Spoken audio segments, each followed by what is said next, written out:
And Senator Ted Cruz of Texas and Senator Lindsey Graham of South Carolina. And Senators, wow, okay. Make America great again, baby. I'll tell you what, if I can hear Lindsey... The love is everywhere. If I can hear Lindsey Graham say, make America great again yesterday with a smile on his face, anything is possible. The world is upside down. I want to apologize to Ted for saying he should be killed on the Senate floor. Yes. At least we're not on the Senate floor now. We're in Russell instead. Ted Cruz, you are a pop culture specialist.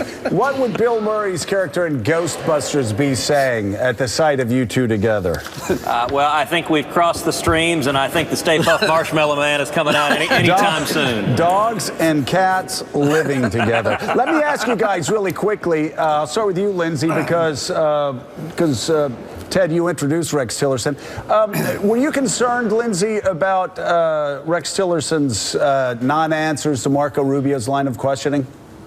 Yes, I thought Marco did a really good job. Mr. Tillerson is a very accomplished guy, but when it comes to Russia, I want more clarity. I think war crimes were committed under Putin's control and regime. And, you know, we'll see if he can clean up his answers. But it's not about his qualifications as much as it is about how he views Russia, and we'll see what happens. And, Ted, let me ask you about that. You introduced Rex Tillerson. First of all, tell us why you did, what you know about the guy.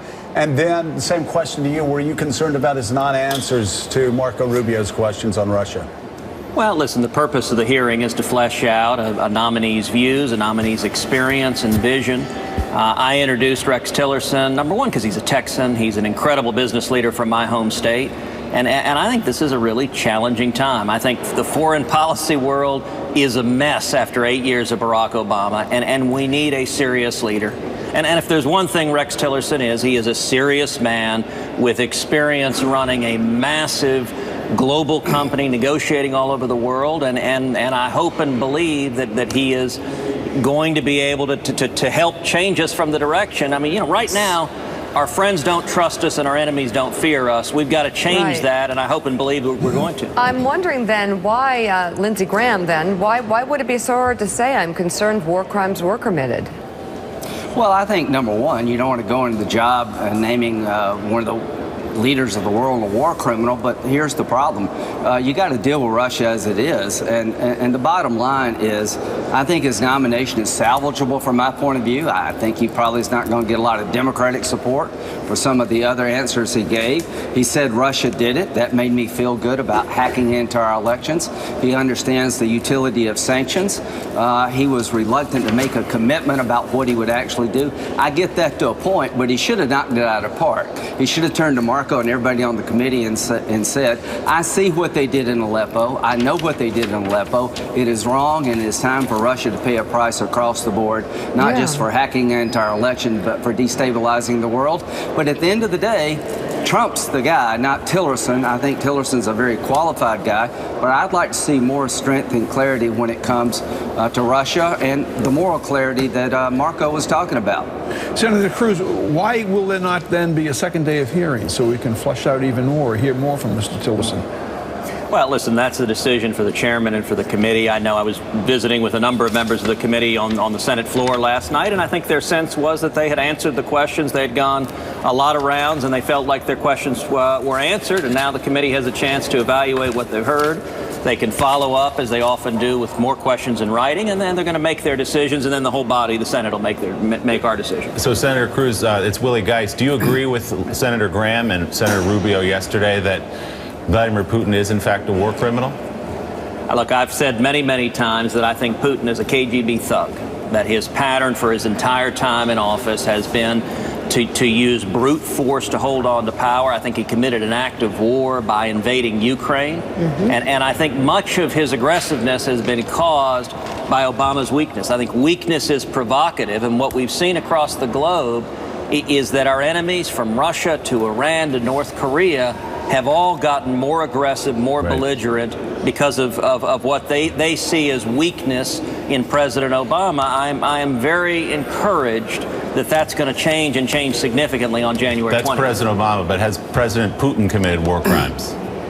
Look, he has committed acts of war. So, you know, a war crime is a technical matter that you adjudicate under the laws of war, but he's a thug and he's committed acts of war. I'm not at all hesitant to say so, and we need to stand up to him and resist. And it's clear he's also committed repeated efforts to undermine America. I mean, there's no doubt that we've seen cyber attacks from Russia. We're going to continue to see them. We're going to continue to see them from China, from North Korea, and we need a president and administration that recognizes those who are expressing hostility to America. We need a president who can stand up to that. So, Senator Graham, if he had given that answer, we wouldn't be having this conversation. I know. Senator Graham, let me ask you the reason the two Ted of you for are... Secretary of State. Yeah. All right, you got a new nominee. You've been a big supporter all along. Exactly, you've been there all along. All along. Senator Graham, let me ask you, the reason the two of you are standing there today is that you've introduced a new bill that would effectively defund UN because of that Israel resolution from which the United States abstained. Explain what you're seeking to do here together. 22% of the money to fund the UN comes from the American taxpayer. I don't think it's a good investment for the American taxpayer to give money to an organization that condemns the only democracy in the Mideast, takes the settlement issue and say that's the most important and only issue in terms of impediment to peace. I begged the UN months before, don't put me in this box. This was John Kerry and Obama taking a slap at Israel, and we're going to push back. I think most Americans believe that the United Nations has become more anti-Semitic, more anti-Israeli, and I'm a big internationalist, but we're going to stop the money until we get this fixed. And I appreciate Ted's leadership on this. Senator Cruz? Well, listen, the last month, what we've seen Barack Obama do to Israel, I think has been shameful. It's been on the way out. He has struck out repeatedly at Israel and done real damage. At the United Nations, the resolution that the Obama administration abstained from, and there are reports they actively orchestrated, was a profoundly anti-Israel resolution. It declares much of Israel illegal and illegitimate. Much of Jerusalem, it declares, is not legitimately part of Israel. It declares the Jewish quarter is not part of Israel. It says the Temple Mount, the holiest site for the Jewish people in Jerusalem, is not legitimately part of Israel. Western Wall. And the Western Wall, I mean, we all remember the image of Barack Obama wearing a yarmulke, standing in front of the Western Wall. He's now signed on to the proposition that that is illegal occupied territory. That is shameful.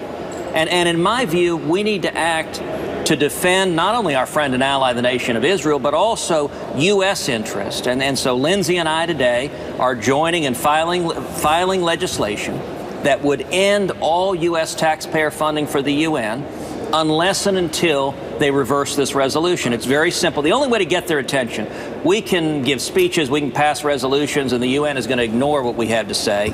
But if you cut off their money, that gets their attention. And I think we've got real prospects of seeing this thing move through Congress and actually turning this thing around. Senator Graham, I want to go back. It's John Heilman here. I want to go back to a different topic and a different piece of legislation. The topic is Russia, and the legislation is your bipartisan bill with Senator McCain to both strengthen, solidify, and broaden the sanctions that the Obama administration is placing on Russia because of the hacks last year. Do you think, on the basis of what you've heard right now from the president-elect and from his Secretary of State designee, that they are anywhere close to where you are with respect to what has to happen now to Russia?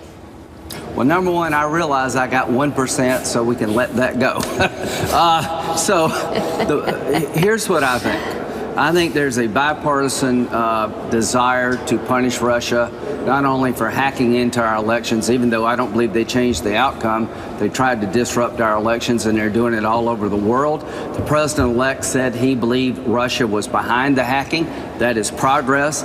Tillerson indicates that sanctions are a tool that can be used in the toolbox that can be used. So I hope that Tillerson will embrace sanctions if they're passed by the Congress. I predict if we had a vote on more sanctions against Russia today, it'd get 80 votes in the Senate.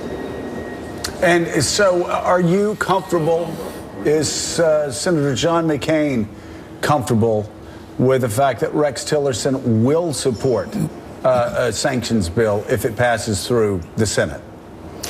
He indicated that sanctions were justified for the invasion of the Ukraine. He said he wants to look at additional sanctions before he commits.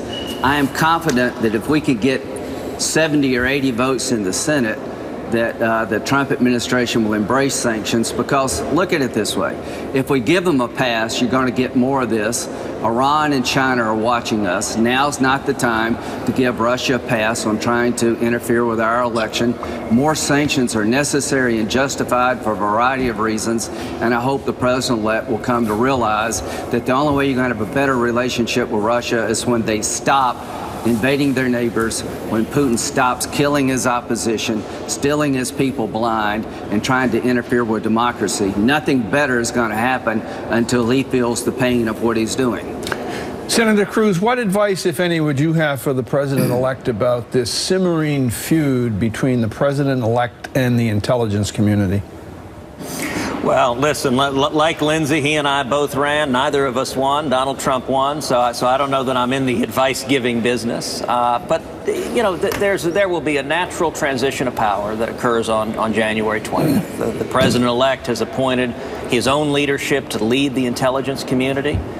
You know, I will say one of my real concerns over the last 8 years has been the politicization of the intelligence community, in particular the political leadership of it, under Barack Obama. I'm glad to see that change.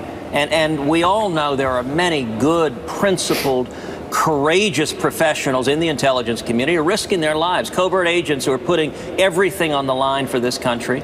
And I know they are every bit as dismayed as I am about seeing the intelligence community politicized and treated as just another political arm of the White House.